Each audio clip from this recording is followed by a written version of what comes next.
도형을 끼치는 비법 도깨비 28강입니다. 활동을 위해서 A단계 교재 1호를 준비해주세요. 내 아이를 위한 하루 10분 도형학습지 플라토 A단계 1호인데요. 평면 규칙 영역입니다. 권장 연령은 1학년입니다. 그런데 S단계, P단계를 천천히 하고 올라온 친구라면 6세나 7세도 활동을 할 수 있으니 한번 시작해보세요. 28강에서는 1주차와 2주차 내용을 같이 한번 살펴볼 거예요. 자, 먼저 1주차 내용 한번 볼까요? 점과 선의 수라고 되어 있네요. 자, 우리 하루 10분 도형학습지 플라토잖아요. 그래서 1일부터 5일차까지 내용 한번 살펴보시면 뾰족한 점, 고든 선을 세워보고요. 그리고 3, 4일차에서 점의 수가 같은 도형, 선의 수가 같은 도형을 알아봅니다. 그리고 마지막 5일차에서 같은 종류를 찾아보는 활동들을 하게 됩니다. 그리고 2주차에서는 여러 가지 도형에 대해서 알아보는데요. 세모가 아닌 도형, 네모가 아닌 도형 알아보고요. 그리고 세모와 네모를 색칠하고 동그라미를 찾아보는 활동들을 하게 됩니다. 내용 한번 살펴볼까요? 1일차에서 뾰족한 점세기라고 되어 있습니다. 도형의 뾰족한 부분에 점을 찍고 점의 수를 세워서 네모 안에 써넣으시오 라고 되어 있어요. 자, 우선 여기 도형에서 뾰족한 부분은 고든 선이 꺾이는 곳이야 라고 지금 소개하고 있네요. 자, 그럼 우리 문제 한번 살펴볼까요?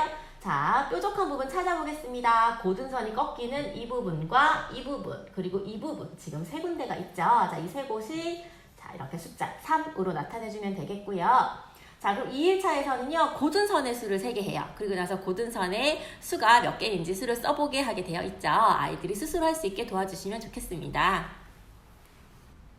그러면 3일차와 4일차에서는요, 점의 수가 같은 도형, 그리고 고든선의 수가 같은 도형들을 찾아보게 되는데요. 자, 우선 3일차 보시면 점의 수가 같은 도형이에요. 왼쪽 도형과 뾰족한 점의 수가 같은 도형을 찾아 동그라미 표하시오 라고 되어 있습니다.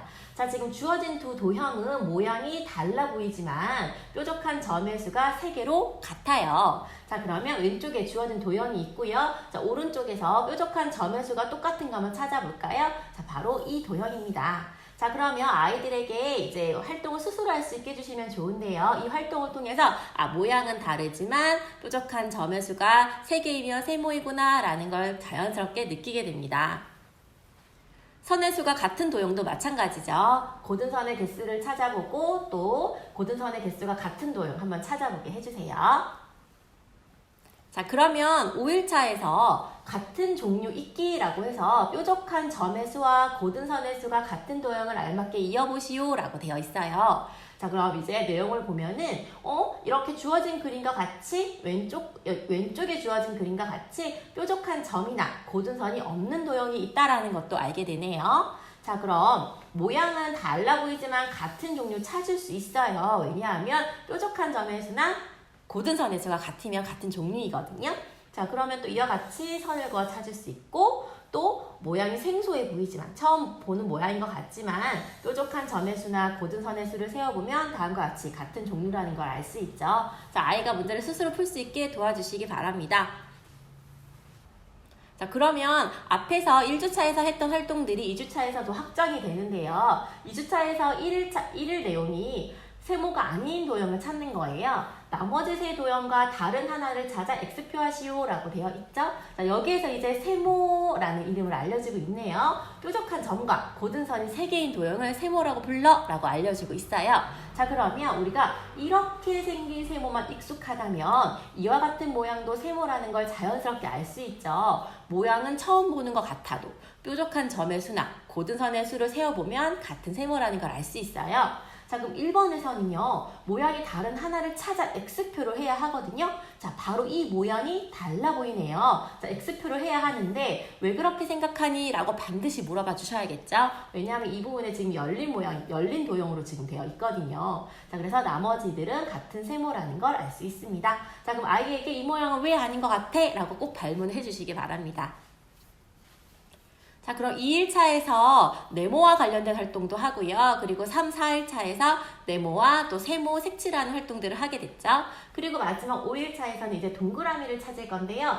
완전한 동그라미를 찾아 동그라미 표하세요 라고 되어 있어요. 한쪽이 길쭉하거나 고든 선이 있으면 동그라미가 아니야 라고 이야기하고 있네요. 자, 그럼 한쪽이 길쭉하기 때문에 동그라미가 아니고요. 고든 선이 있기 때문에 동그라미가 아니죠. 자, 그럼 1번에서 자, 우리 동그라미를 찾아볼까요? 자, 바로 여기 있네요. 자, 그러면 이 모양들은 왜 동그라미가 아니니? 라고 한번 물어봐 주셔야겠죠. 자, 이 모양 같은 경우에는 고든 선이 있어요. 또 고든 선이 있어요. 그리고 한쪽이 길쭉합니다. 이런 표현들 아이가 좀 할 수 있게 도와주세요.